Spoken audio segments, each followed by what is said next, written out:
Good evening, everyone. Welcome again to another live streaming of basic transfer pricing. And tonight, our topic will be the content requirements for transfer pricing documentation. No? This is very important and timely because, like here in the Philippines, it started in the year 2020 that we have a strict documentation requirements for transfer pricing purposes. And also, we will discuss the resale price method versus the transactional and margin method. The case of Tetra Pak processing system, AES, against the Ministry of Taxation, and this is a Denmark case, no? This is this case happens in Denmark, no? And the judgment here in this case is already the judgment of the Supreme Court, no? And in this case, the decision of the Supreme Court favors that of the Ministry of Taxation or in favor of the tax authority. So we will see how, what are the facts of the case, what happened on this case, and why is it that the court favor the, in this case, favors the Ministry of Taxation or favors the tax authority. No? I would like to say thank you po sa ating mga subscribers. Umabot na po na tayo ng 1,210 subscribers po sa ating basic transfer pricing. No?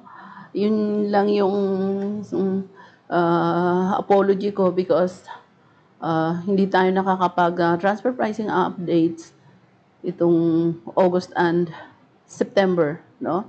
But I assure you, pagdating ng October, magkaroon na po tayo.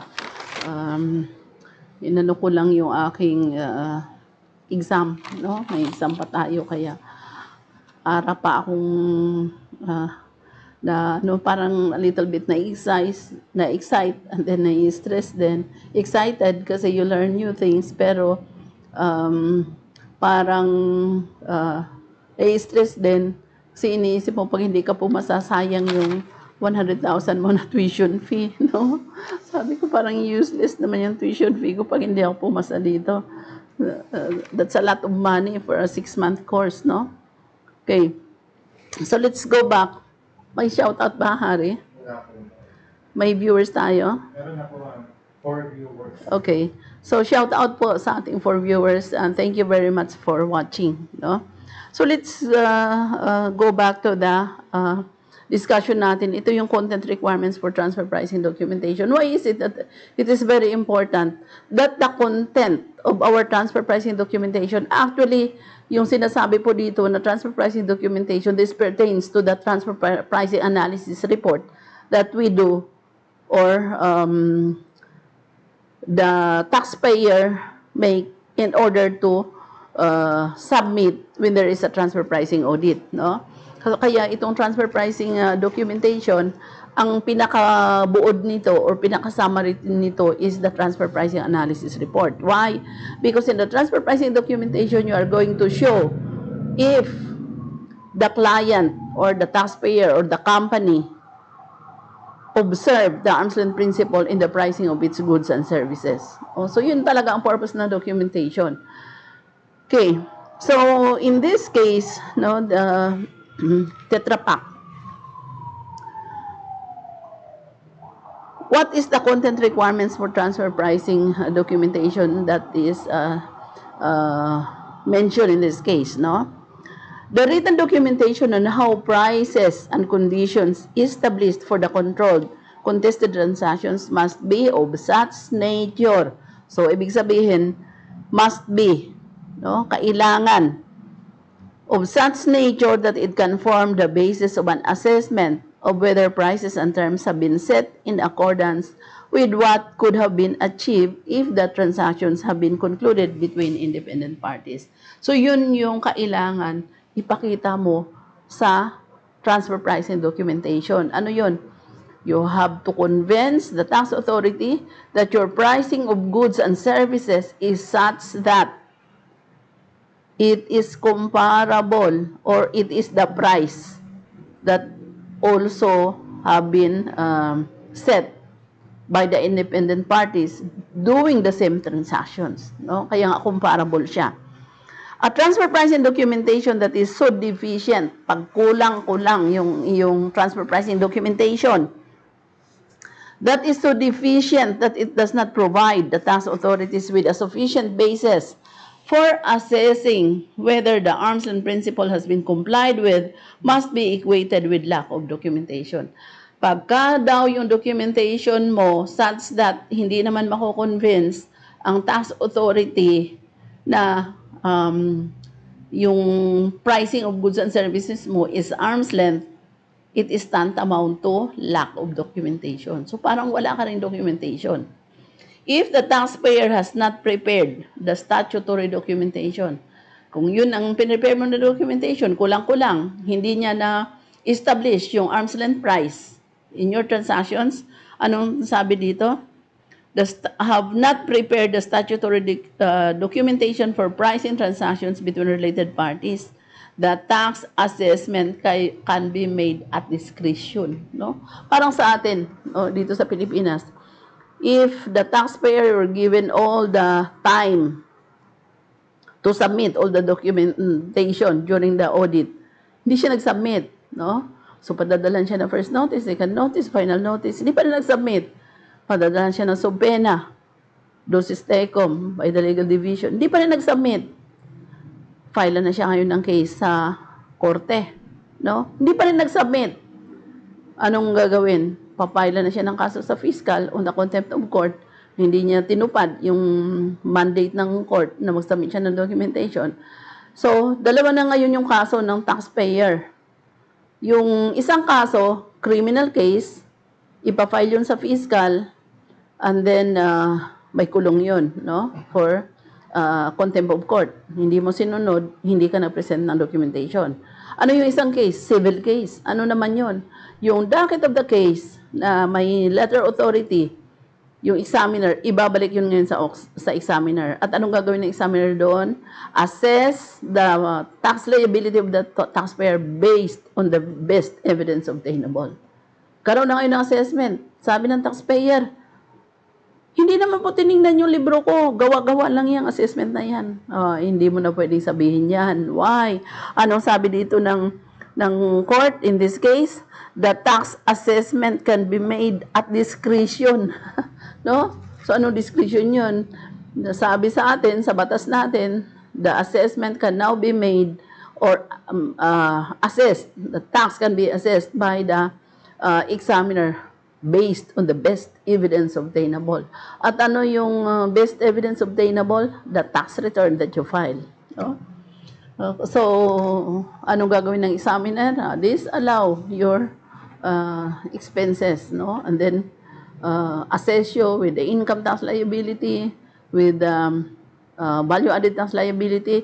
Titingnan ngayon ng examiner, ano ba yung mga taxes or tax types na nakaregister sa iyo. That's why yung certificate of registration natin is very important. Why?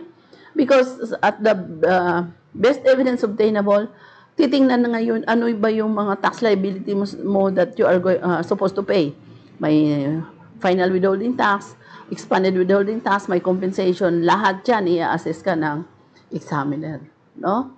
Why? Hindi ka pwedeng magreklamo because you were given the chance to prove, to present your documents, hindi mo ginawa. Wala na. So, expire na. Gagawa na ngayon ng action yung examiner. And you cannot tell the court na wala. Why? Because the buyer has all the reason to make an assessment. No?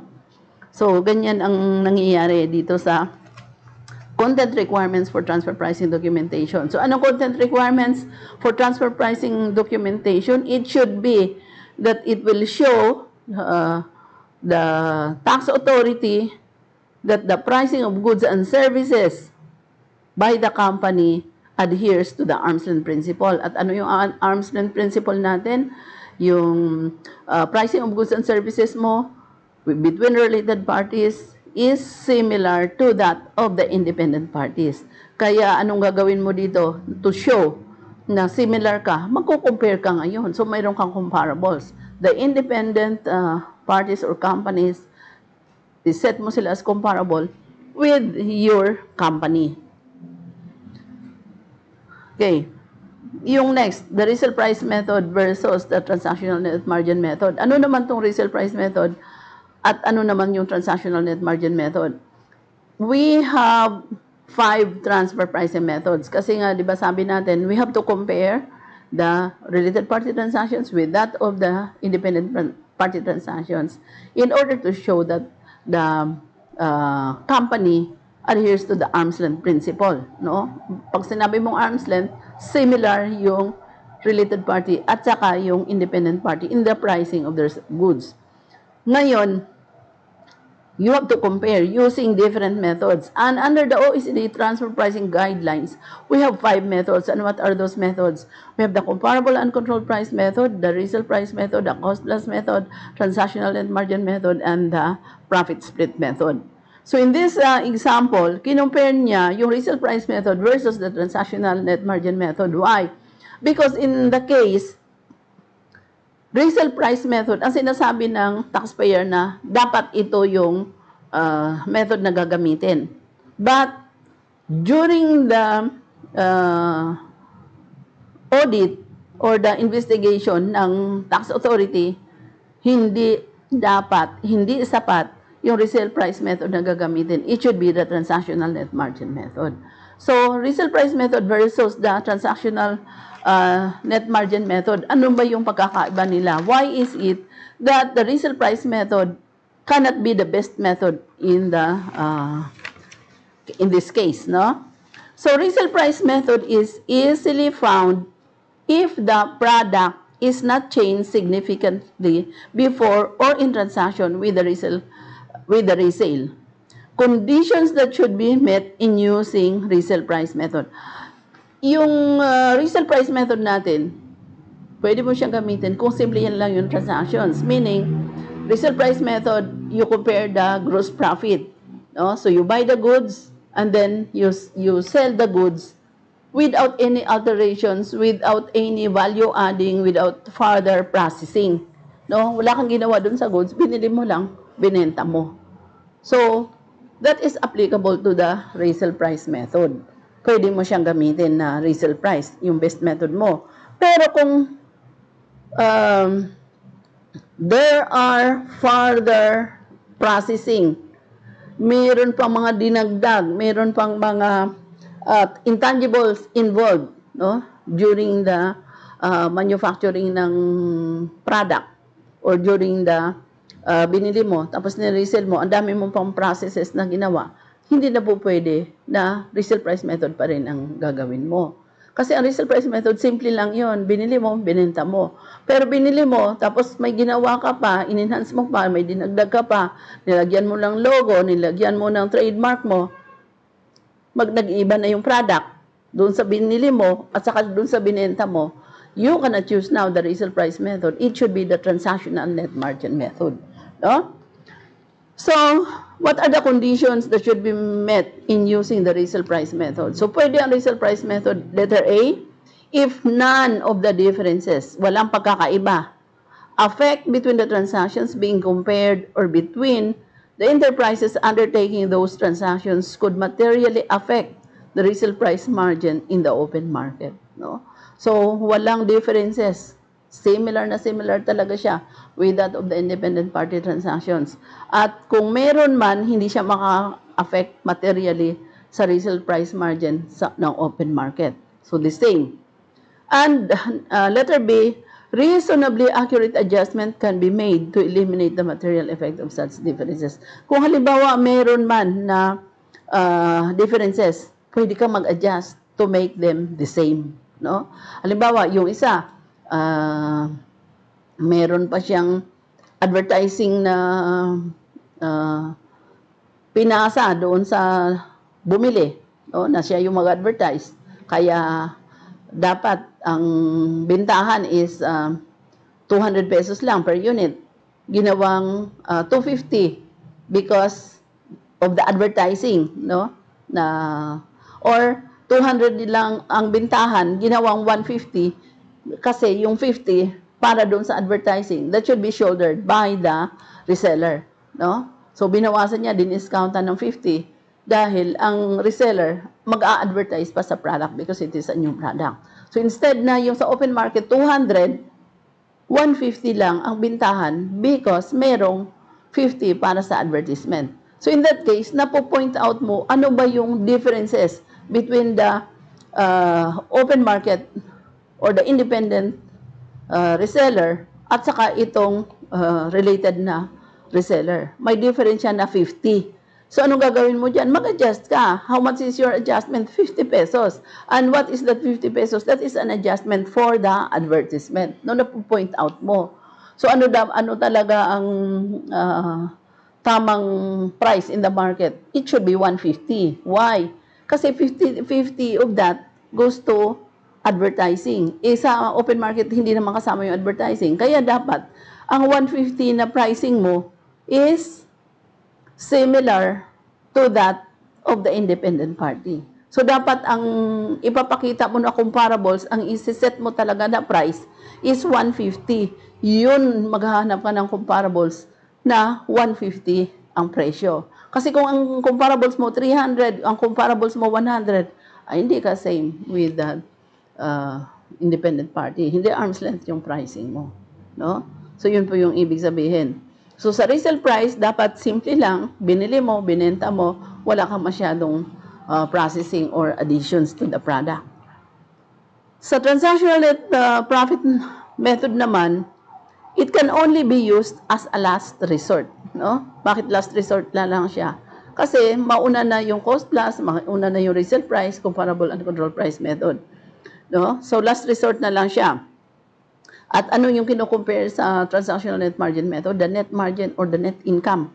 No? So imagine, kailan mo ma-arrive yung net income?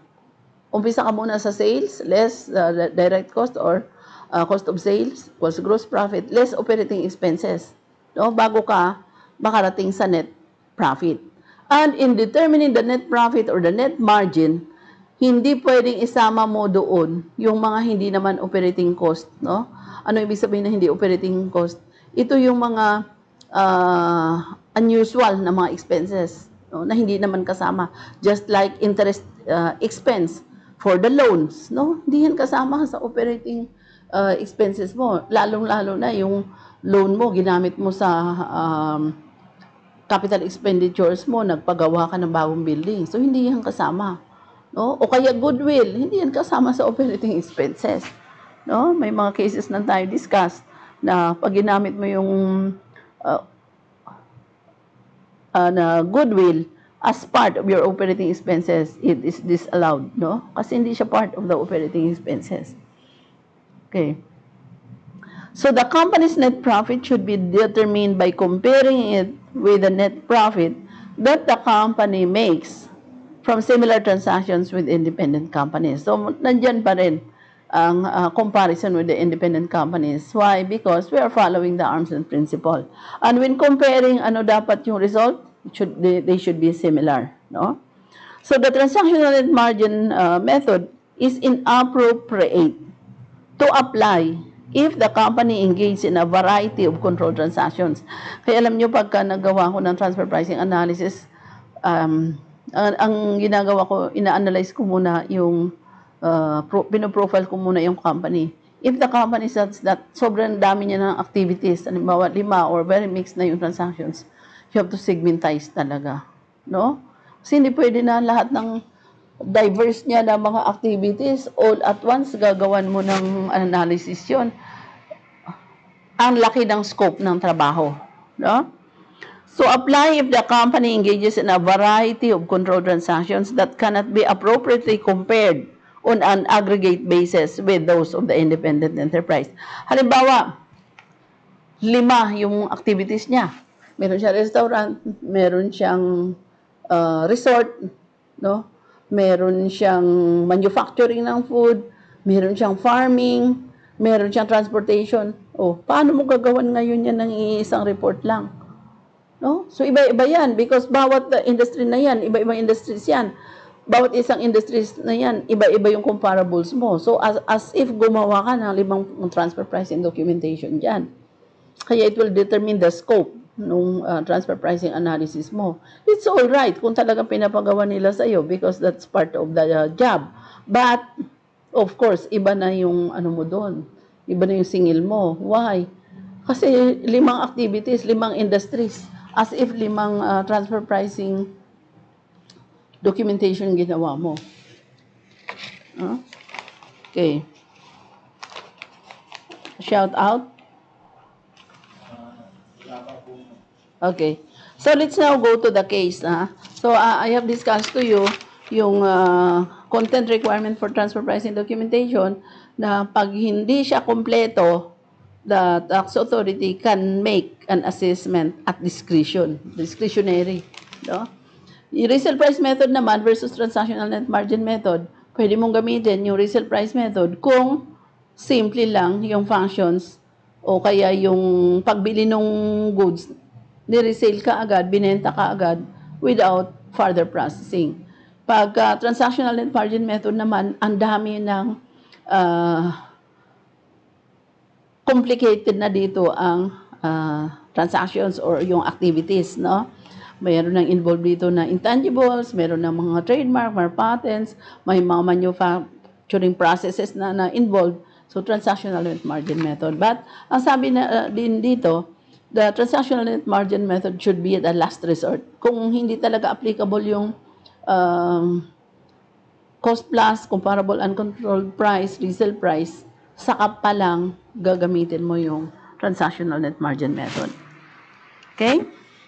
So let's now go to the case per se. Walang walang shout out. Si Sir Eugene Cruz, ma'am. Okay, sige. Good evening, Sir Eugene. Okay. So in the case of Tetra Pak Processing System AS versus the Ministry of Taxation, ito Ministry of Taxation ng Denmark, no? So, ang allegations dito, the parties have reiterated their claims. Ano yung mga claims nila dito? Ang sabi ng Tetra Pak, tama yung transfer pricing documentation niya kasi nag-adjust dito yung Ministry of Taxation. Sabi naman ng Ministry of Taxation, ang ginawa niya is discretionary assessment because the Tetra Pak was not able to prove na tama yung documentation na ginawa niya or kompleto. No? So, both parties have reiterated their claims. So, ano yung legal basis dito? Content requirements for transfer pricing documentation. Ano ba ang laman ng transfer pricing documentation? Okay. So, in this case, diniscuss nila kung ano yung laman ng transfer pricing documentation. That's why this is a very good case, no?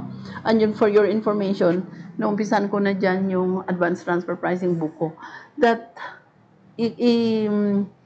summarize ko talaga yung mga very important lessons learned from these cases. No? Kaya, hari, after the exam sa September, banatan na natin yung advanced transfer pricing. Kailangan may labas natin yun sa December. Kasi, pakuhanan ko na yan ng, ano yun yung ISBN sa library, o National Library. Para makalabas na at may guide po tayo, no? And pwede ko na isama doon yung permanent establishment na discussions kasi related din siya sa transfer pricing and also the taxation on digitized economy. Napakaganda po. But it is somewhat complicated pero dapat na natin umpisan so that meron na tayong overview at ready na po tayo. Because that is the next landscape of our taxation system. We cannot do away with it. It is already ready, it is already prepared, and it's going to be implemented. Okay. So, ano po yung legal basis nila dito sa case na to? Tetra Pak Processing System AS versus the Ministry of Taxation. The legal basis is the content requirements for transfer pricing documentation. Okay. So, ano yung legal basis? No? Ito yung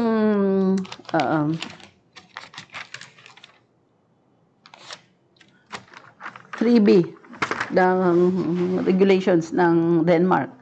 The tax return obligation shall prepare and retain written documentation on how prices and conditions established for the control contested transactions. However, paragraph 6, the written documentation must, at the request of the Customs and Tax Administration. Sino tong Customs and Tax Administration sa atin? Ito yung collector ng mga taxes natin. Yung customs sa mga imported goods. And then yung BAR dito sa atin is the collector ng national taxes. So sa kanila, ganun din, at the request of the Customs and Tax Administration, be submitted to it and must be of such a nature that it can form the basis of an assessment of whether prices and terms have been set in accordance with what could have been achieved if the transactions had been concluded between independent parties. So ito na yung sinasabi natin na arm's length principle. Written documentation in the form of database surveys must only be prepared if the Customs and Tax Administration so request. Yung written documentation daw, and with a deadline of at least 60 days. No written documentation shall be prepared for controlled transactions that are insignificant in scope and frequency. Hindi naman kailangan.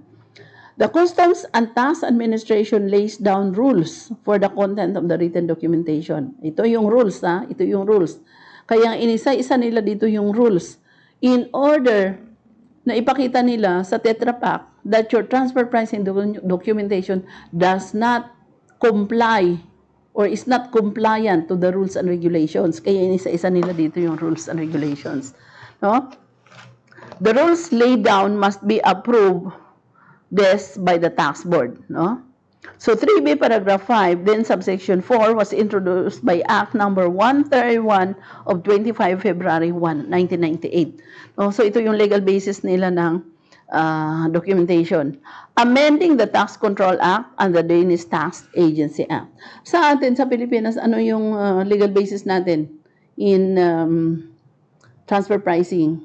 Our transfer pricing law is Section 50 of the National Internal Revenue Code. And then we have the RR2-2013, which already mentioned about documentation. And we have the RAMO 1-2019, which is the guidance for transfer pricing audit. At ang daming documentation requirements dyan. Why? Kasi audit deals with documentation. And then yung latest natin is yung RR34-2020, which requires the attachment of BIR Form 1709 sa annual income tax return for those with related party transactions, and of course, doon sa may threshold, na mandatorily required. For those who are not mandatorily required because they do not reach the threshold, they should disclose in their notes to financial statement the reason why they did not attach the BIR Form 1709 in their annual income tax return. Okay. So, this is the legal basis, sa documentation ng Denmark, The bill's general remarks state, among other things, Introduction. The purpose of the bill is to increase the tax authority's ability to ensure correct pricing and thus correct calculation of the taxable income from intercompany transactions across the border, which is transfer pricing. An extended tax return obligation is proposed, as well as an obligation to prepare and keep written documentation of prices and terms for intra-group transactions. The bill entails the taxpayers who have an interest in companies, persons, and others abroad must submit information of the nature and extent of the commercial or financial transactions with them. So controlled transactions in the tax return. This will only be summary information. So on the recommendation of the Tax Assessment Council, special information fields will be prepared for the tax returns, where this information must be stated. Furthermore, in the case of controlled transactions, documentation must be prepared for how prices and terms are set. So, ano yung magiging gawa mo doon sa sa transfer pricing documentation mo, you have to set up the policies of how you set your prices. Halimbawa, yung policies mo is your manufacturing cost is plus 50% markup, plus 30% markup. No? So, mayroon dyan yung how you prepare or you set your terms, no, of pricing. The written documentation must be of such a nature that it can form the basis for an assessment of whether prices and terms have been determined in accordance with what could have been obtained if the transactions have been concluded between independent parties. The minimum is that the company explains how prices and terms for controlled transactions are actually set. No? The rules basically leave it up to the taxpayers to assess what additional documentation is needed. This assessment should be done in regard to that the tax authorities know. Example, example ko, first-hand info ko talaga kasi experience ko. May napagawa sa akin transfer pricing analysis, no? When I try to look at the contract, yung kasi BPO sila, yung kanilang contract states that all the cost incurred by the company here in the Philippines should be reimbursed by the parent company in the US with a 5% markup, no? Pagdating na sa financial statements, inanalyze ko na yung financial statements, income statement, the gross profit is only 3%, no? So, ano yung ibig sabihin nun? 3% lang yung na markup, hindi 5%. So ibig sabihin, yung documentation mo does not reconcile with each other, against each other na. Kasi yung contract states that 5% markup, and then yung financial statement mo, yung income statement mo, is only 3% markup. So in that case, dapat may adjustment na kaagad, no? So, the equation will apply the principles of the OECD guidelines for transfer pricing, Organization for Economic Cooperation and Development. The tax authority may request additional documentation or information if the documentation prepared by the taxpayer is not deemed to be sufficient basis for an assessment of the controlled transactions. That's why I told you, doon sa Ramo 1-2019 natin, which is the transfer pricing guidelines here in the Philippines, I told you na kahit nandyan yung mga list of documents that will be required by the examiner during the transfer pricing audit, hindi pa rin barred ang examiner to ask for additional documents if during the audit may mga findings siya na kailangan ng verification with particular documents not presented during the audit. So, pwede pa rin humingi ang tax examiner. No? The taxpayer covered by the proposed rules must in future prepare written documentation of how prices and terms are set for controlled transactions. This material must be stored with the taxpayers and must be submitted to them at the request of the tax authorities. So sa atin, anong sabi sa atin? Within 30 days, no? Na pag-request yung commissioner or we have the letter of authority, you have 30 days to present your documentation. OECD guidelines. The arm's length principle, ito yung chapter 1 ng OECD guidelines, no? So when applying the arm's length principle, a comparison must be made between the terms between related parties and non-related parties. Sino yung non-related parties? Of course, the independent parties.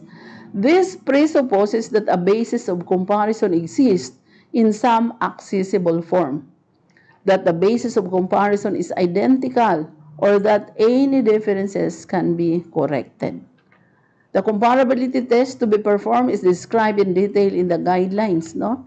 That's why I told you, you memorize the comparability analysis factor, because during the transfer pricing analysis, all that factors you are going to discuss in your analysis.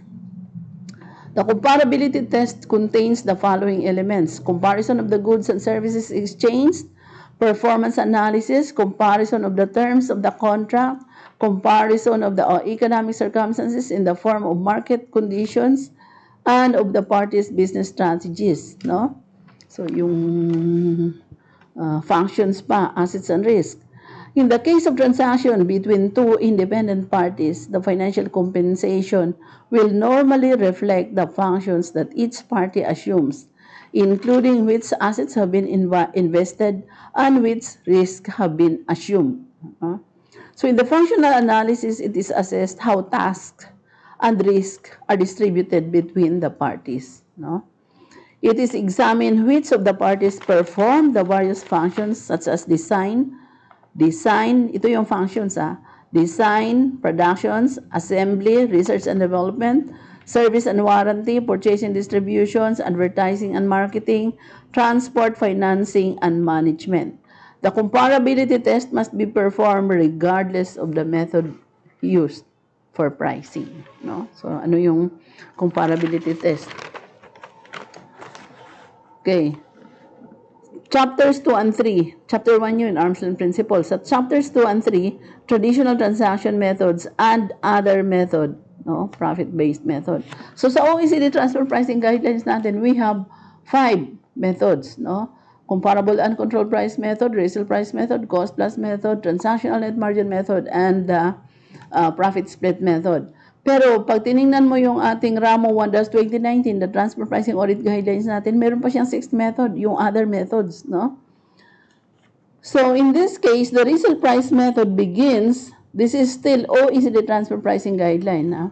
So the resale price method begins by determining the price at which a product purchased from an affiliated company is resold to an independent company, no? Price between related companies, tapos binenta sa another related company. This resale price is then reduced by a reasonable gross profit. After deduction of this, the remaining amount can be considered as an arm's length price for the original transfer of the product. So in using this method, a fewer adjustments are normally required due to differences in the products than with the previous method. So on the other hand, the function performed before or in connection with resale must be regulated. No? So this can be further processing of the product. Pwedeng may pinases pa ang product, no? Trademark application, nilagyan ng mark, no? Yung mga logo.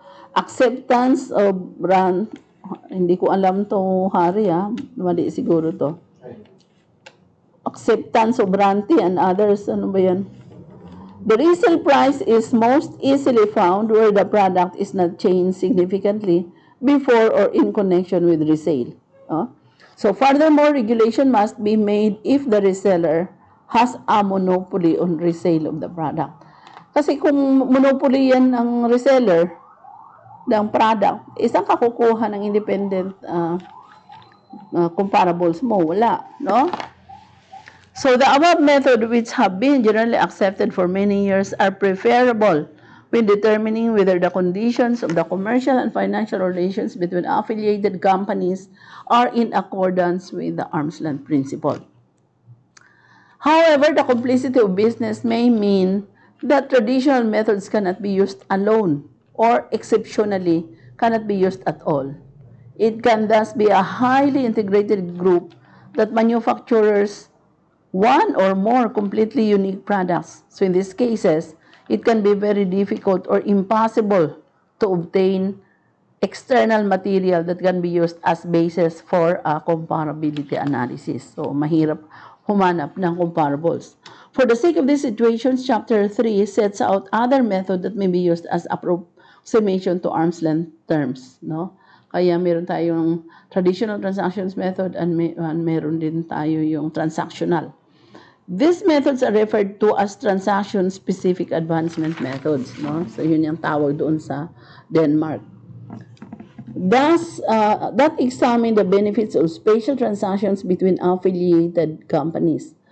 According to OECD guidelines, the only profit-making method which comply with the arm's length principle are those which comply with the profit-sharing method and the transaction-determined net profit-making method. So, dalawa ang transactional net margin, transactional method natin, no? Ito yung transactional net margin method and the profit split method, no? Dito ang tawag nila profit sharing.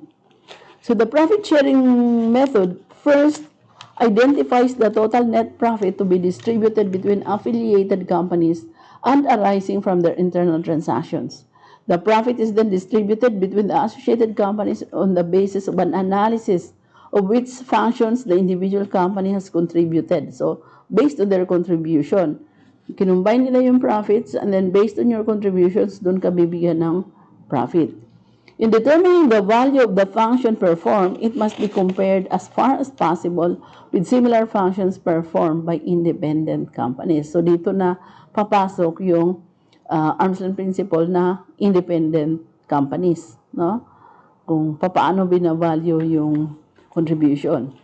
The transaction determined net profit method examines the net profit, ito yung sa ating transactional net margin method, that a company realizes through an internal transaction.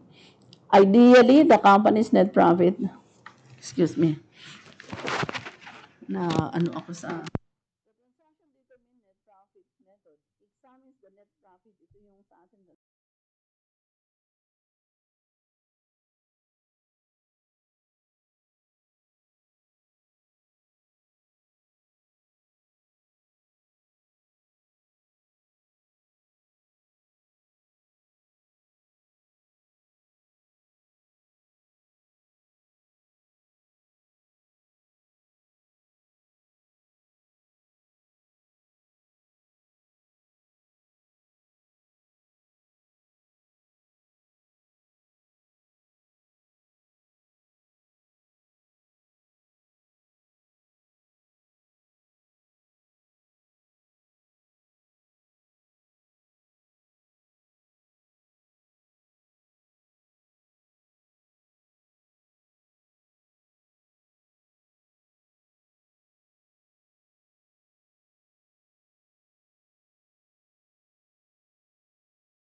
sa ating viewers.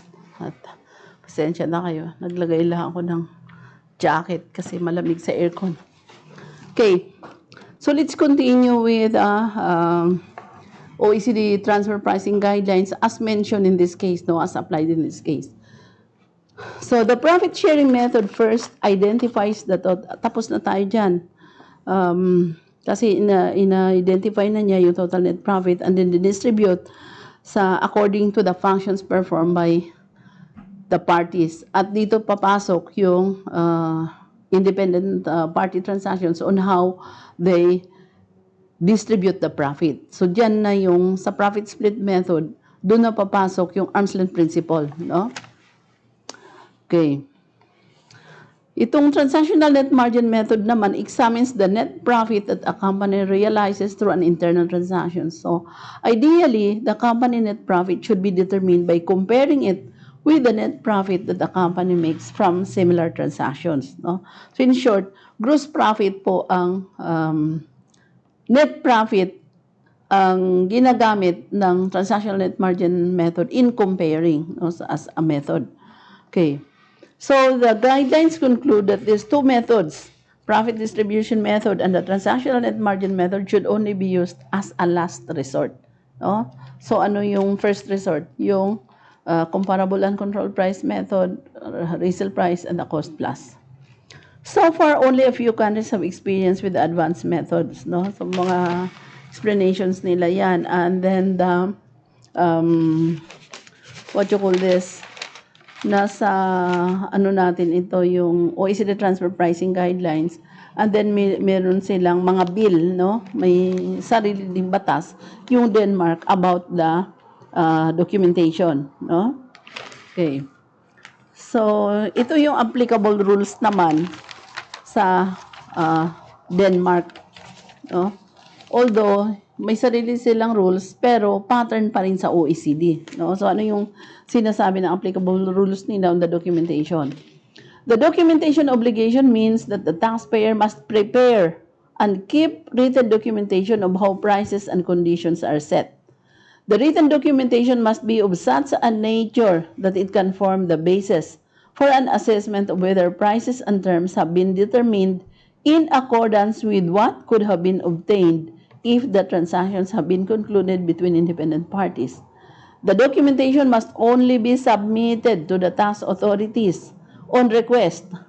In terms of time, the documentation must be available so that it can be handed over if the tax authorities request this immediately after submitting the tax return. The rules in Section 6 of the Tax Control Act on the obligation to submit material that may be relevant to the tax assessment apply to transfer pricing documentation. The taxpayer thus has a duty in principle to submit on hand over the documentation when the tax authorities request the documentation to be submitted. Okay. So, magkakailangan na yung documentation ng tax authorities, dapat i-submit na nung taxpayer, no? So, meron pa silang mga background of the bill here, pero dito na tayo, tuloy na tayo sa yung background of the case. Paano to nangyari yung case, no? Kasi magna 9 o'clock na. And there is also emphasis on the comparability analysis, no, na ginawa dito. But i-discuss natin yung background of the case because this is already decision of the Supreme Court, no? Supreme Court na to. So final na tong decision na to. Talo dito ang Tetra Pak. Sino ang panalo dito? Ang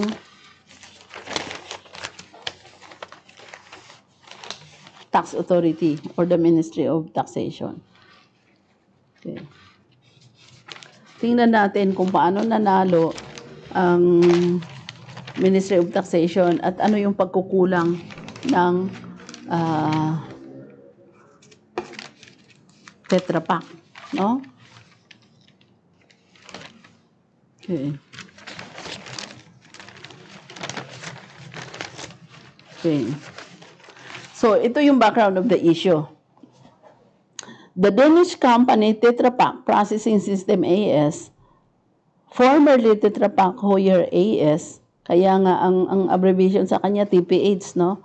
Kasi Tetra Pak Hoyer siya, is part of the Tetra Pak Group, which in turn is a part of the Tetra Laval Group, no? So, Tetra Pak Processing System, alam niyo itong Tetra Pak parang byword na rin ito when it comes to packing, di ba? Kasi pag sinabi mong ano yung saan siya nakalagay sa Tetra Pak, no? Ito yung nagpe-preserve ng freshness ng mga food, no? Ginagamit sa manufacturing, packing ng mga juice, foods. Tetra Pak Processing System is part of the Tetra Pak Group's business area, Processing Solutions, which comprises approximately 10% of the group, no? So TPH develops and produces industrial plant sold to manufacturers of ice. The product range from standalone machines, freezer, for entire production plants. Through sales companies, the Tetra Pak Group is represented in more than 165 countries on 6 continents. Imagine gaano siya kalaki. Kaya nga ang sabi ng OECD when I attended the seminar no, ng OECD, some multinational groups is bigger than a country. No? Kasi kung small country ka lang, malaki pa sa iyo yung Tetra Pak. Imagine, 165 countries on 6 continents. Nandoon siya, so worldwide. The plants are sold to the ice cream producers through this sales company. The intragroup transactions between TPH and the sales companies include process plants, spare parts, service, and upgrades, and amount to approximately 2% of the turnover in the sales companies. No? So marami din siyang line of products. No? So the case concerns the employment of TPH's taxable income for the years 2005 to 2009. Okay, so yun po yung years involved in this case, no, 2005 to 2009. So 5, 6, 7, 8, 9, 5 years, no? SCAT, now the Danish Tax Agency. Yung SCAT noon, ngayon Danish Tax Agency na siya. Made a decision on 16 December 2011. No? So 2011 to na decision ng Danish Tax Agency. Kailan siya na decision ng Supreme Court? 2021, no? Itong mga cases na dinidiscuss natin ngayon, although hindi siya bago, pero since old cases yan at ngayon lang na decision na ng Supreme Court ng 2021. No? Okay. So, Scott, now the Danish Tax Agency, made a decision on 16 December 2011, an estimate of TPH taxable income in these years, no, 2005 to 2009, and increased the income by a total of Denmark krone, no, 353,384,000, was referring to the TPH had not acted with the Tetra Pak sales companies at arm's length terms. No? So Assessment Act number 2, National Tax Tribunal established by decision of October 12, 2017. No? In-increase siya to 324,925,000. Siguro tumaas yung hindi, increase siya kasi 324 siya tapos naging 353, no, because of the interest. The parties agree that these are controlled transactions covered by Section 2 of the Tax Assessment Act and that TPH's sale of ice production facilities to the sales companies thus had to be done in accordance with what could have been achieved if the transactions had been concluded between independent parties. So, ibig sabihin, in-assess siya because hindi arm's length yung kanyang pricing. The question is whether the transfer pricing documentation that the TPH had drawn up what is so flawed that the tax administration has been entitled to estimate that assess TPH's taxable income in the tax years 2005 to 2009 and whether there is basis for overriding the estimate exercised by the Danish Tax Authority. Tingnan nyo dito ha. Ang involved dito is the estimate exercised by the Danish Tax Authority. Remember ha, kung balikan natin yung basis ng transfer pricing cases should be based on a factual basis. Kaya hindi pwedeng estimate dito. Hindi pwedeng assumption. Although sa mga APA natin, doon sa mga advanced pricing arrangement natin, allowed tayo yung assumptions because that is an advanced pricing. No? Kaya allowed tayo na gumawa ng mga critical assumptions doon. But remember, this is already a case. So bakit dito nanalo pa yung tax agency dito when in fact ang ginawa nila is estimate lang, no? Kaya matindi itong kaso na to because estimate lang siya pero panalo at nagkaroon ng income tax assessment or adjustment, no? Against the taxpayer. Inuphold ng Supreme Court. So this is final. Nagbayad pa ng 1,500,000 as cost ng case yung Tetra Pak sa Danish Tax Agency. No? So, matindi itong kaso na to. At ano ang dahilan? Because of the flows doon sa kanyang transfer pricing documentation. Yung ginawa niyang transfer pricing documentation, hindi sapat para ma-convince ang tax authority na yung kanilang pricing of goods and services is arm's length. Kulang, no? So, since kulang yung transfer pricing documentation, inuphold ng korte na tama yung estimate na ginawa ng tax authority. No? Okay. So transfer pricing documentation, it appears from the current provisions in the Tax Control Act, 3B paragraph 8, section 5, paragraph 3, that if the taxpayer has not prepared, no, napakaliwanag, if the taxpayer has not prepared the statutory documentation for pricing transactions between related parties, transfer pricing documentation, the tax assessment can be made at discretion. So, matindi itong sinabi ng paragraph nila ng kanilang Tax Control Act, no? The tax assessment can be made at discretion. So, estimate lang, pwede. So, the Supreme Court has the judgment of 31 January 2019 and judgment of 25 June 2020 established that a transfer pricing documentation that is so deficient, kulang-kulang, that it does not provide the tax authorities with a sufficient basis for assessing whether the arm's length principle has been complied with must be equated with lack of documentation. As if wala kang documentation, pag kulang-kulang yung documentation mo. No? So, matindi. The requirements for the transfer pricing documentation appear from the current Section 3B, subsection 5. According to this provision, taxable companies must draw up and keep records of how price and terms are set for the controlled transactions. So pag wala kang documentation, talo ka. Yun yung sinasabi ko talaga. Saan tayo magkakatalo? Sa cases, sa transfer pricing audit, sa documentation. That's why, saan nag-uumpisa ang documentation? Sa bookkeeping. That's why, ang sabi ko, bookkeeping is the heart of tax compliance. Kahit transfer pricing yan, kahit ordinary, regular audit yan, bookkeeping is a must, no?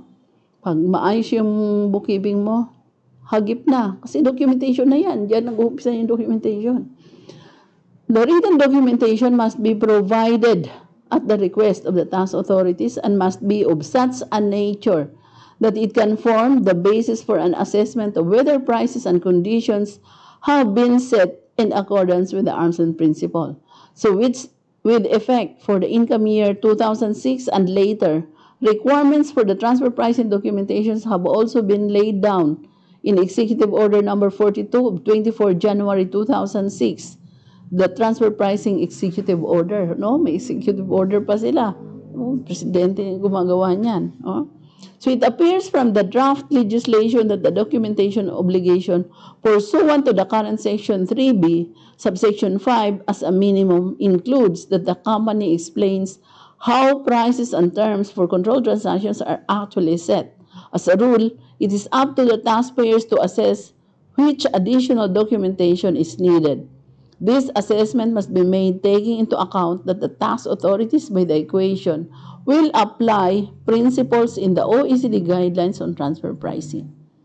According to these guidelines, when applying the arm's length principle, a comparison must be made between the terms between the related parties and non-related parties. This presupposes that a basis of comparison exists in an accessible form.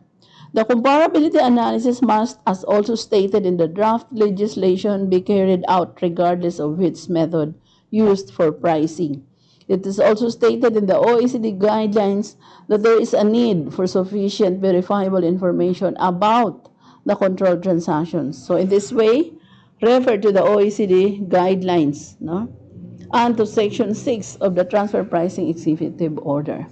In its transfer pricing documentation, transfer pricing TPH or Tetra Pak has stated that the company has used the resale method. Yun na yung in-explain natin kanina, ano ba yung pagkakaiba ng resale price method at saka ng transactional net margin method, because according to the Tetra Pak, resale price method yung method na appropriate sa kanila. But sabi naman ng Danish Tax Authority, hindi.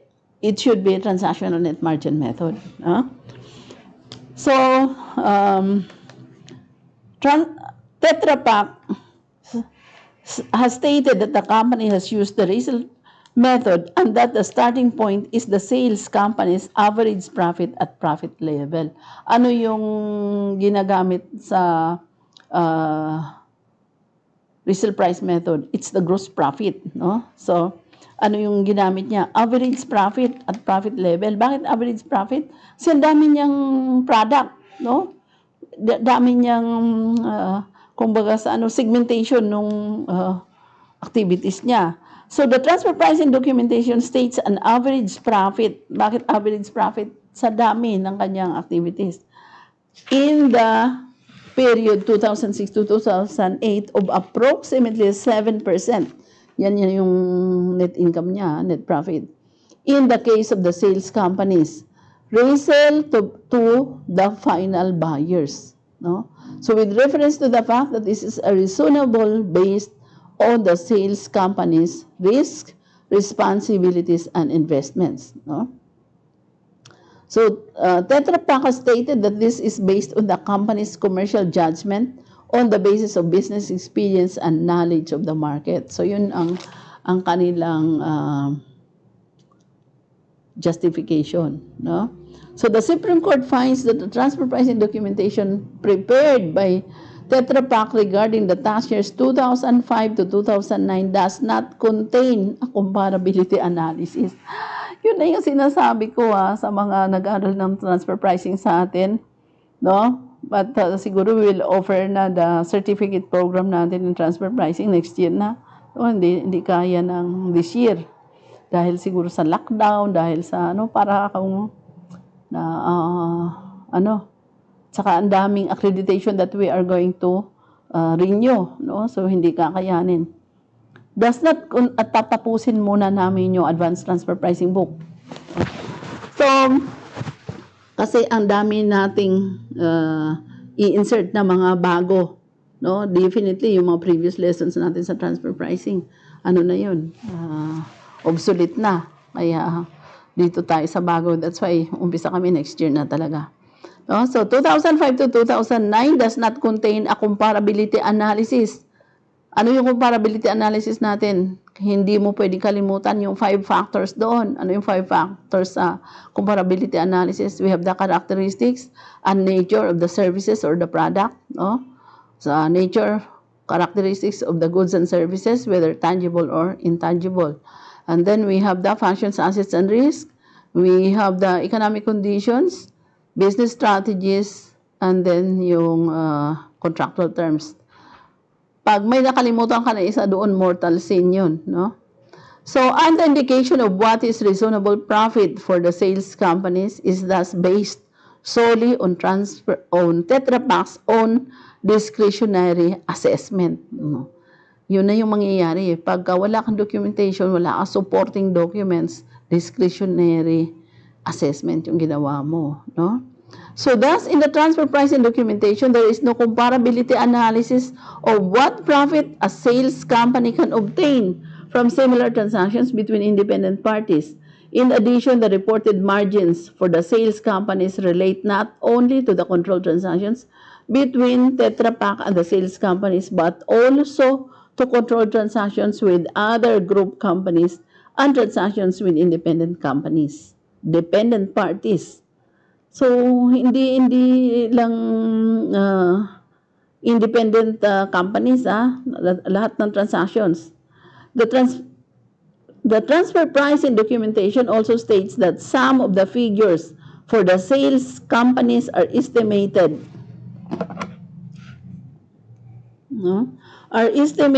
including covering estimates regarding information that is confidential and therefore not available to Tetra Pak, or covers figures that cannot be allocated to the individual product categories within the sales company.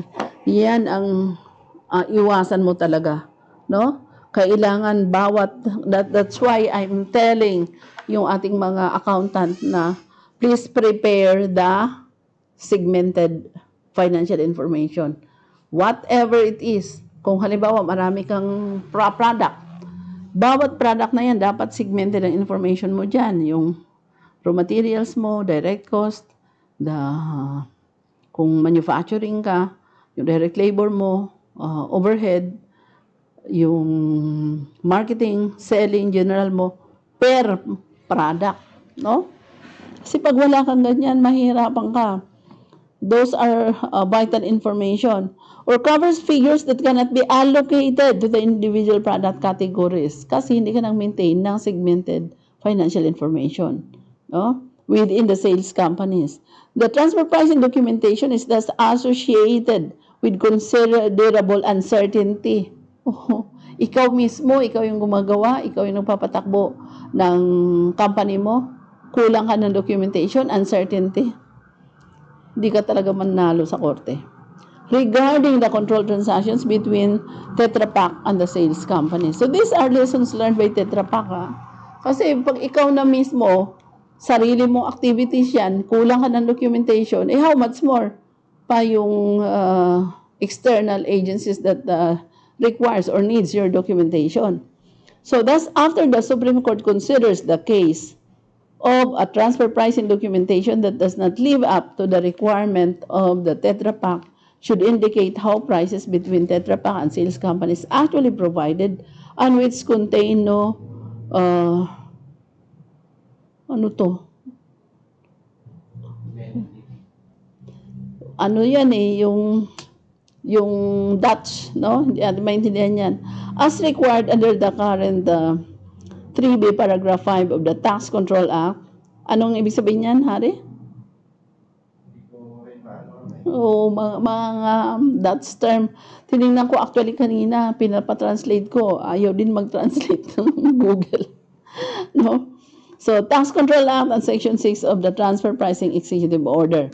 So, against this background, the Supreme Court, like the National Tax Court and the High Court, finds that the transfer pricing documentation that the Danish Tax Agency received from Tetra Pak was deficient. Kulang. Yan. Yan na. Diyan ka talaga matatalo. Even yung iba pa nating mga cases discussed in transfer pricing, saan sila natatalo? Sa documentation. Tingnan mo yung Agra City. Doon ako naman believe sa Agra City. Why? Talagang ang issue doon is hindi arm's length, no? Para sa akin, hindi naman talaga arm's length. But, because kompleto ng documentation ang Agra City, lahat ng mga information were properly disclosed, properly recorded, properly accounted for. Panalo pa rin sila, no? So, saan nagkakatalo? Sa documentation talaga, no? Imagine kalaking company, Tetra Pak, presence in 6 continents in the world, deficient yung kanya documentation, no? So, receipt from the Tetra Pak was deficient to such a significant extent that it did not provide the Danish Tax Agency with a sufficient basis for assessing whether the arm's length principle was complied with. So, kanino kasalanan na i-assess at discretion ng tax authority? Siyempre sa taxpayer. Why? Because hindi siya nag-provide ng sufficient basis, no, na document as the basis to assess the tax liability.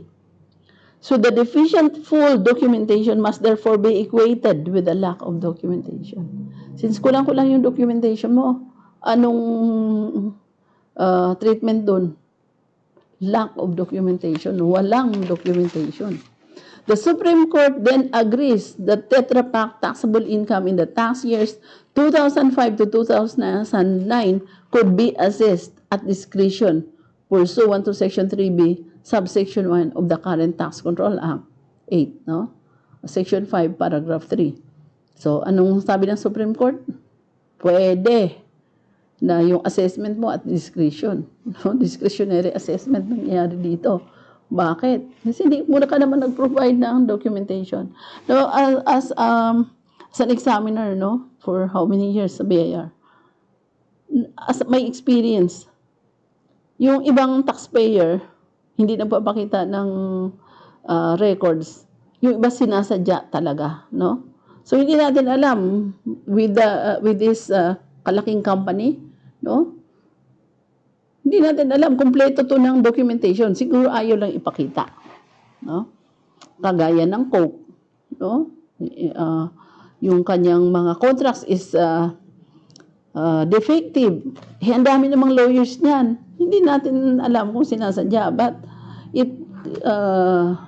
it caused defect in their documentation such that yun yung reason bakit talo sila sa korte.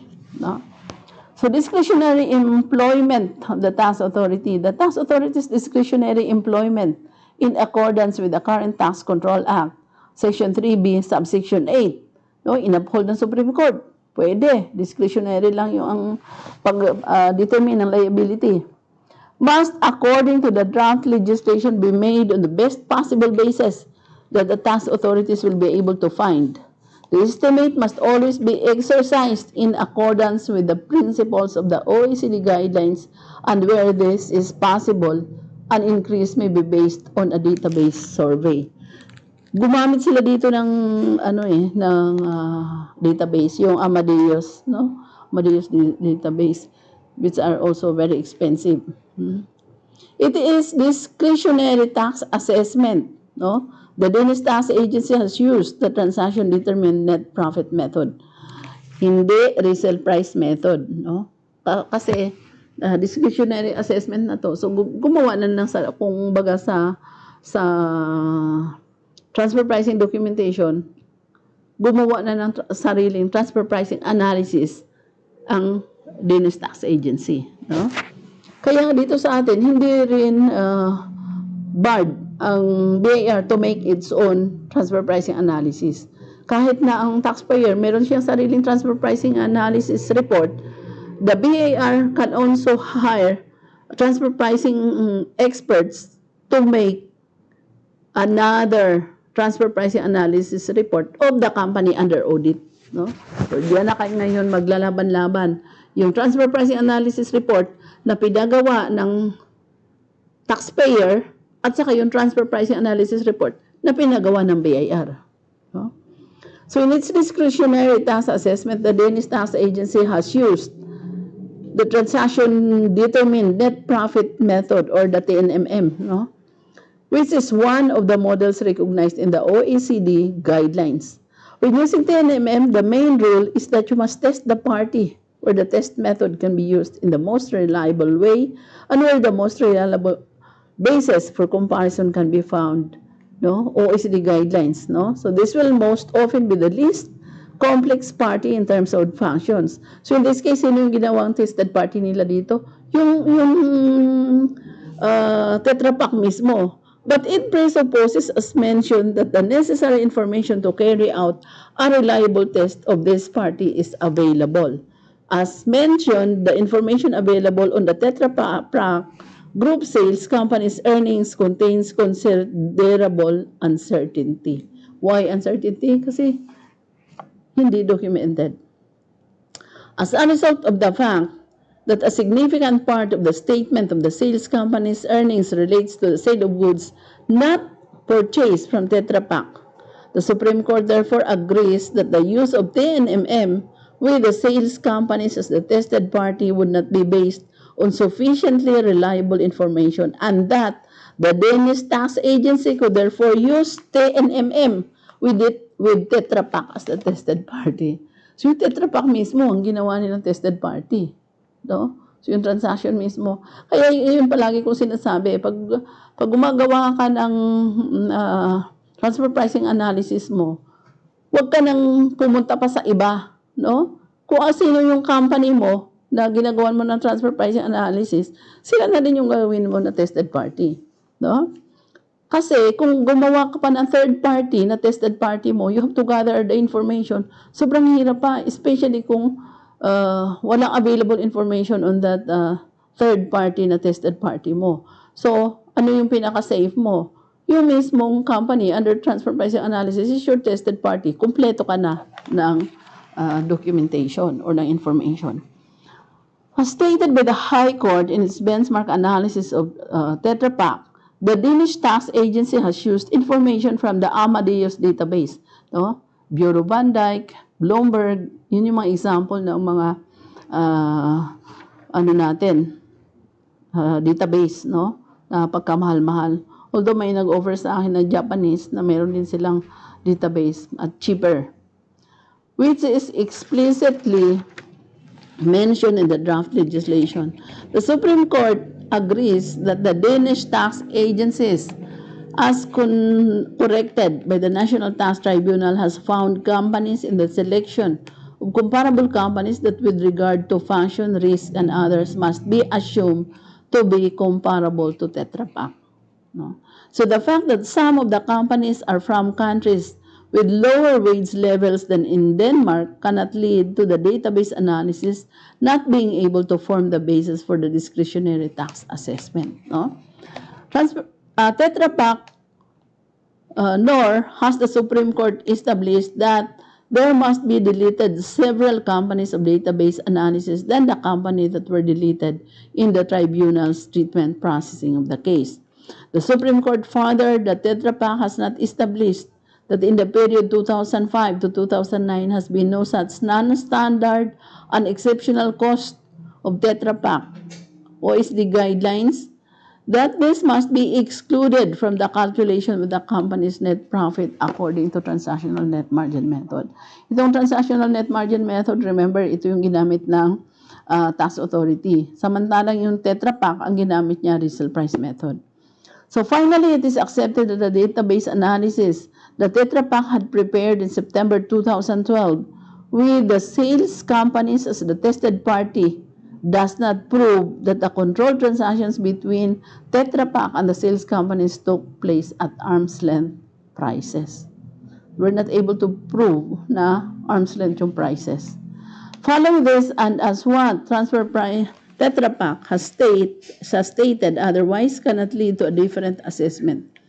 The Supreme Court agrees that Tetra Pak has not proved that the tax authorities' estimates are based on an incorrect or deficient basis or that the estimate has led to a manifestly unreasonable result.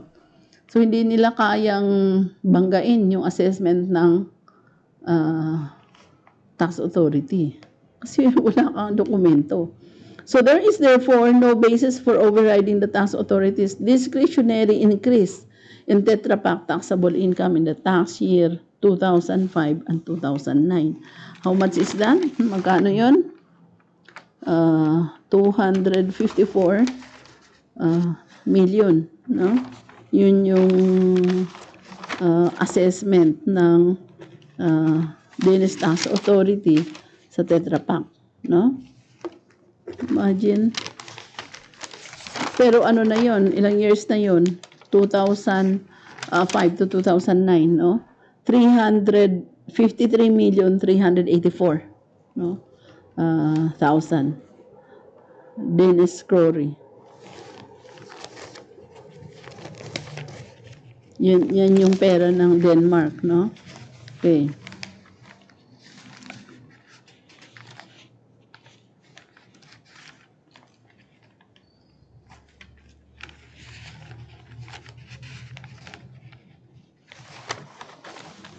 Okay, so as stated by the High Court in its benchmark analysis, benchmark ito yung nagko-compare ka na ha, of Tetra Pak, the Danish Tax Agency has used information from the Amadeus database, which is explicitly mentioned in the draft legislation. The Supreme Court agrees that the Danish Tax Agency, as corrected by the National Tax Tribunal, has found companies in the selection of comparable companies that with regard to functions, risk, must be assumed to be comparable to Tetra Pak. The fact that some of the companies are from countries with lower wage levels than in Denmark cannot lead to the database analysis not being able to form the basis for the discretionary tax assessment. No? So, Tetra Pak knows the Supreme Court established that there must be deleted several companies of database analysis than the company that were deleted in the tribunal statement processing of the case. The Supreme Court further that the Tetra Pak has not established that in the period 2005 to 2009 has been no such non-standard and exceptional cost of Tetra Pak. No? That there must be excluded from the calculation of the company's net profit according to transactional net margin method. Finally, it is accepted that the database analysis that Tetra Pak had prepared in September 2012 with the sales companies as the tested party does not prove that the controlled transactions between Tetra Pak and the sales companies took place at arm's length, no? So, sayang lang yung ginawa nilang documentation. Following this, and as what Tetra Pak has stated otherwise, cannot lead to a different assessment. So, the Supreme Court agrees that Tetra Pak has not proved that the tax authorities' estimates are based on an incorrect or deficient basis, or that the estimate had led to a manifestly unreasonable result. There is therefore no basis for overriding the tax authorities' discretionary increases in Tetra Pak taxable income in the tax years 2005 to 2009, so 5 years. So, conclusion and legal basis, the Supreme Court upholds the verdict. So, in-uphold lang ng Supreme Court kung ano yung decision ng lower court. After the outcome of the case, Tetra Pak must pay legal cost for the Supreme Court to the Ministry of Taxation in the amount of 1,500,000, no? The value of the case, its nature and scope, and the work performed have been taken into account. No? Imagine, akala mo libre yung pagpunta mo sa korte, bayaran mo, especially pag ikaw yung natalo, you will pay for the cost of the litigation. No? Saan mo to? The judgment of the High Court is upheld. No? The cost for the Supreme Court must Tetra Pak Processing System AS to pay 1,500,000 to the Ministry of Taxation. The amounts awarded in legal cost must be paid within 14 days after the Supreme Court has ruled and bear interest in accordance with Section 8A of the Danish Interest Act. No? So, within 14 days, dapat magbayad pa siya sa Ministry of Taxation for the amount of 1,500,000 as cost. No? Yun po yung decision on this case, no? Tetra Pak Processing System AS. Now, this is a very good case, and this discuss or explains the documentation. Pag inappropriate o kaya deficient yung documentation mo, para kang walang documentation. It is tantamount to lack of documentation. So, yun po yung sinasabi dito sa case na to. And this is a very good case. May question, Hari? May shout out? Okay. So, shout out po sa ating mga 7 viewers, and sorry lang po talaga, wala tayong transfer pricing updates to give way to our advanced program for or certificate in international taxation natin na tatapos na po itong September. So, thank you very much, and let's call it a night.